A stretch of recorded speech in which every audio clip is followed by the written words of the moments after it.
O Gazeta Entrevista já está de volta e o nosso primeiro convidado de hoje é o prefeito do município de Tarauacá, Rodrigo Damasceno, do Partido dos Trabalhadores. Boa noite, seja bem-vindo, prefeito. Boa noite, muito obrigado. A grande expectativa nesse final de ano, prefeito, é para saber quais as prefeituras do interior do estado que vão conseguir honrar o pagamento do 13º e do salário dos funcionários públicos, por conta dessa crise com queda no FPM. Como é que está a situação no seu município? Realmente esse ano atípico que todos os municípios estão enfrentando faz com que todo mundo chegue no final do ano aí que a pressão aumenta, né? O município de Tarauacá tomou algumas medidas logo no começo da gestão. Nós exoneramos todos os nossos cargos em comissão e quando retornamos sem 3 secretarias, né? Colocando gente do quadro permanente para poder estar cumprindo a função. E isso fez com que a gente conseguisse ter uma certa economia durante os passados meses, né? Resultando agora, nós já pagamos a primeira metade do 13º lá em julho, né?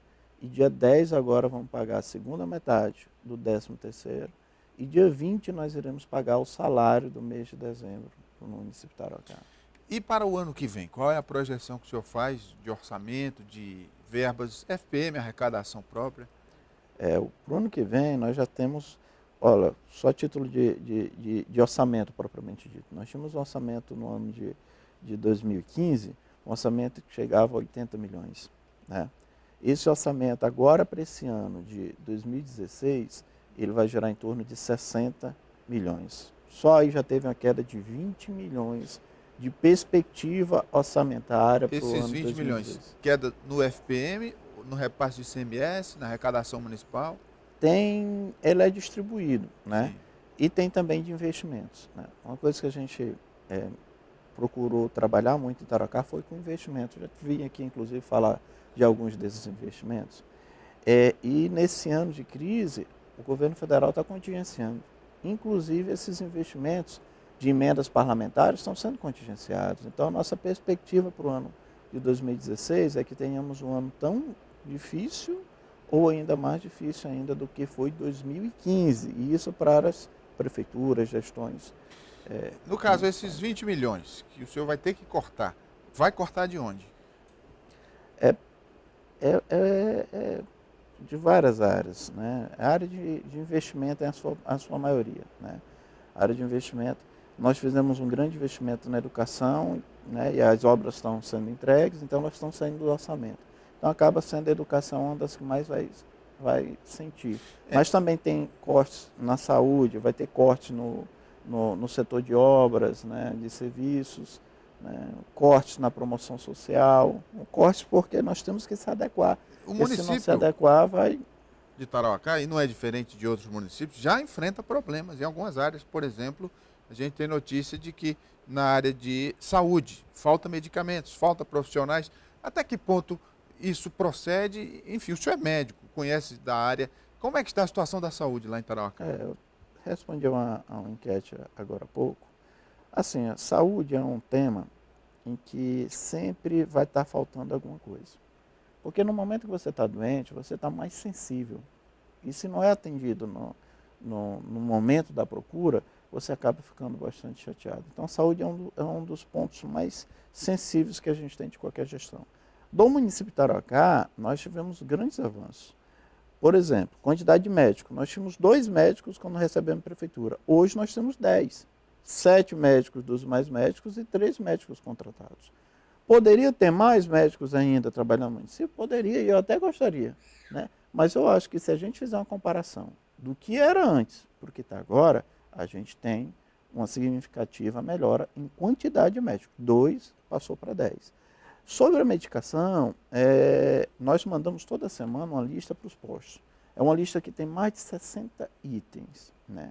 60 medicamentos, que é para justamente a sugestão que nós damos para os médicos prescreverem, para que a gente possa estar disponibilizando lá na nossa farmácia. Gostaria de ter mais? Gostaria. Eu queria que tivesse 100, 200 itens disponíveis. O problema é a crise econômica que nós estamos passando. Não adianta a gente se iludir que vai resolver, que vai ser a melhor saúde do mundo, que não vai. Vai ter dificuldade, vai ter momentos que vai ter o médico, principalmente os mais médicos, por exemplo, dia de terça e quinta, eles vão para curso pelo período da tarde, tem um momento que eles não vão estar lá. Então, nós temos essa plena consciência desse. O município de Tarauacá foi um dos mais atingidos pelas enchentes esse ano e, diante da situação, o senhor conseguiu pactuar a construção de 1.000 casas populares, investimento do governo federal, mas com esse contingenciamento, essas casas estão garantidas ainda? Pois é, foi isso que eu tratei também com o governador. Né? Ontem tivemos uma audiência e ele tem sido muito solícito e muito solidário a Tarauacá, em tudo que passamos. Ele já me encaminhou para a equipe de planejamento dele, já tem uma área que nós já separamos lá, que provavelmente vai ser a área onde vai ser estabelecido o processo. O que ele me cobrou, falou o seguinte, nós vamos dar entrada esse ano. Né? Ano que vem, na perspectiva dele, mas isso era depois dos últimos acontecimentos, era que a partir de maio a gente pudesse já ter uma melhora da economia. Né? E aí ficaria mais fácil a liberação dessas casas. Né? Mas nós estamos lutando, nós estamos parados, estamos correndo atrás para poder dar uma resposta à população. Foi muito forte o que aconteceu em Tarauacá no ano passado, né? e início desse ano. E nós precisamos dar à população essa perspectiva de mudança realmente de lugar. E o governador Tião Viana tem se mostrado bastante solícito, bastante enronado nesse mesmo objetivo. As obras de urbanização da cidade, duplicação do anel viário, aquela parte da entrada da cidade, o senhor começou já esse trabalho, vai dar para concluir? O que é que nós fizemos? Estamos fazendo o projeto, já fizemos um projeto prévio, preliminar, e estamos terminando o projeto, né, para poder conseguir a liberação. Isso é uma emenda de bancada, né, que o governo do estado cedeu para o município. Estima-se em 35 milhões o valor da duplicação, né, com as marginais, com tudo organizado, com as rotatórias, e a entrada totalmente urbanizada e tudo padronizado. Está na emenda de bancada, está na rubrica. Agora vamos esperar um pouco o cenário aí, a nível nacional, como é que vai se comportar, para a gente ver se as coisas vão clarear ou tumultuar mais ainda. Em relação à ponte ali, próxima à entrada da cidade, que estava com problema, já foi resolvido, permanece? O problema foi resolvido de forma parcial. Foi colocada uma ponte para dar acesso à ponte. Né? Uma ponte metálica que foi pavimentada e na lateral foi colocado blocos para fazer a contenção. Né? Tem resolvido. Né? Até o momento a gente não está tendo nenhum problema em relação a isso. Como a ponte passou por DENIT, nós estamos esperando um pouco o DENIT se posicionar e tomar alguma iniciativa maior e em definitiva. Com relação à crise econômica, é um momento também que se discute a vocação econômica do Acre, de cada um de seus municípios, alternativas para gerar arrecadação. No caso de Tarauacá, o que o senhor enxerga nesse campo da economia para melhorar? Nós temos alguns potenciais. Primeiro que o nosso relevo ele é acidentado. Né? Então, como é um relevo acidentado, dificulta muito a mecanização.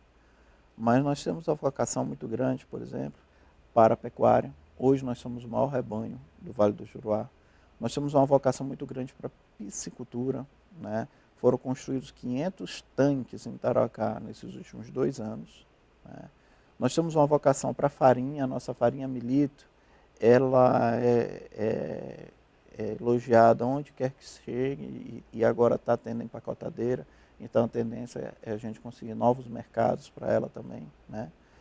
E nós temos também a banana, que é outro potencial, como também os derivados, né, doce e tudo mais, né, despolpadeira de frutas. Açaí também, a nossa açaí também é de boa qualidade. Então nós estamos fazendo esse trabalho junto à CEAPROF, para potencializar essas nossas vocações, sabendo que é um momento delicado da economia, né, é um momento meio que de recessão, mas nós temos que sempre estar estimulando. Outra questão que nós vamos ter muito forte em Tarauacá vai ser a fábrica de laminados de madeira, né? Que é uma empresa não, é um investimento do governo do estado, com perspectiva de empregar mais de 300 pessoas de forma direta e com um potencial imenso. Durante um tempo ficou parado esse projeto, está sendo trabalhado novamente? Na última visita ao governador nós fomos lá, né? e foi pactuado em 90 dias ela estar em funcionamento. Então, fiquei muito feliz. É algo assim que vai dar um grande incremento. São 300 pessoas que vão ser empregadas de forma direta e fora os empregos indiretos, né, que são dos manejos comunitários que foram liberados lá. Uma das alternativas para potencializar esse desenvolvimento, sem dúvida, é a rodovia BR-364, que corta o município, que não está em bom estado, apesar de que já melhorou, estava em pior situação. Como é que o senhor avalia a importância dessa rodovia e agora com a chegada do inverno, a tendência é que ela volte a se deteriorar? A rodovia BR-364, para nós que moramos na região do Taraucaenvira, é um sonho. É um sonho, essa é a palavra certa. Nós vivíamos antes no isolamento de tudo. Era muito difícil chegar as coisas lá, tinha que ser por balsa, vindo de Manaus, os preços muito exorbitantes. Alguém que estivesse doente, se não tivesse condições, não teria nem como viajar, porque a passagem era muito cara, R$ 300 o trecho Tarauacá-Rio Branco, né? Isso naquela época, imagina agora quanto seria. Então essas dificuldades todas fez com que a gente valorizasse muito mais a BR, né? O governo, no caso do DENIT, fez um trabalho muito importante no trecho entre Tarauacá e Cruzeiro do Sul. Fez outro trabalho muito bom no trecho Purus, Sena Madureira, e fez uns tapas-buracos nesse intervalo, né? Só a gente, quando eu estava vindo para cá, eu estava comentando com os outros demais passageiros, só o fato da gente estar vindo nesse período de carro ao município de Rio Branco, isso já é um sonho para nós. Claro que nós queremos que fosse ainda melhor a trafegabilidade dela. Só que eu sei hoje, como gestor do município, que é daquela região, o quanto que é difícil trabalhar com pavimentação na nossa região, porque chove demais. Tarauacá é um dos municípios que mais chove no país, é Tarauacá. E água e pavimento não combinam. Então isso dificulta muito o trabalho. Barro é adequado para usar na pavimentação também é muito difícil. Só para você ter ideia, o barro que está sendo usado na pavimentação depois de Tarauacá, ele está vindo lá de Mané Urbano, por conta que o barro não é adequado, o barro não é produtivo. Então são esses desafios que a gente entende que tem a BR-364. Esperamos que o DENIT possa continuar a garantir essa trafegabilidade para que ela não feche O ano em que mais nenhum vem momento. tem eleição municipal e já se percebe que os seus adversários já começam a fustigá-lo, porque vem aí o clima político, disputa, etc. e tal. Essa semana, vendo aqui as notícias de Rio Branco, vi numa coluna política, né, informações de que seus adversários lhe criticam porque parentes próximos ao senhor ganham as licitações da prefeitura. Não quer dizer que seja algo ilegal, mas já é um componente que começa a transparecer a disputa política. Como é que o senhor responde a essas críticas? Foi o mesmo questionamento que foi feito logo no começo da nossa gestão, né? E agora reacende por conta da questão política. Eu sou de uma família que é do meio empresarial lá no município, que antes de eu nascer já trabalhavam nessa área, já eram dessa área e atuam nessa área.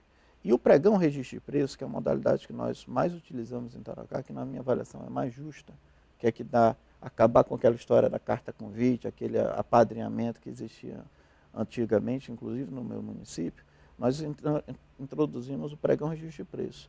Então, no pregão registro de preço, todos estão aptos a concorrer, né? Todos estão aptos a disputar. Eu não posso chegar para nenhum, independente de quem seja, e dizer para não concorrer. Minha mãe, por exemplo, ela não concorre. Minha mãe não, ela é empresária do ramo da alimentação, tem empresa, ela não concorre. Mas outros parentes meus concorrem. E eu não vejo também assim uma forma de eu estar chegando e prejudicando eles, né? De dizer que você não pode. E antes de eu entrar para a política, eles já estavam trabalhando nesse ramo, né? Tudo na legalidade, tudo no maior primor possível, né? Teve uma licitação, inclusive, que o Ministério Público, na primeira denúncia que aconteceu, que isso como é requentado, né? Que essa denúncia é lá de trás. Aí eles requentando agora para questão eleitoral. O Ministério Público olhou, analisou, viu que não tinha nenhum dolo, nenhum problema, e assim a gente vai continuar trabalhando. Trabalhando não só para poucos, mas trabalhando para a maioria. E quando trabalha para a maioria, tem que ser pregão, tem que ser registro de preço, e aí vence o melhor. Meu tio, por exemplo, ele tem uma empresa que constrói obras. Ele não ganhou, porque ele não conseguiu ter preço. Nenhuma das obras daquelas que a gente anunciou e mostrou aqui para você ter ideia. Mas em outros quesitos, eu tenho um parente, tenho um primo tal, que participou e ganhou outras licitações.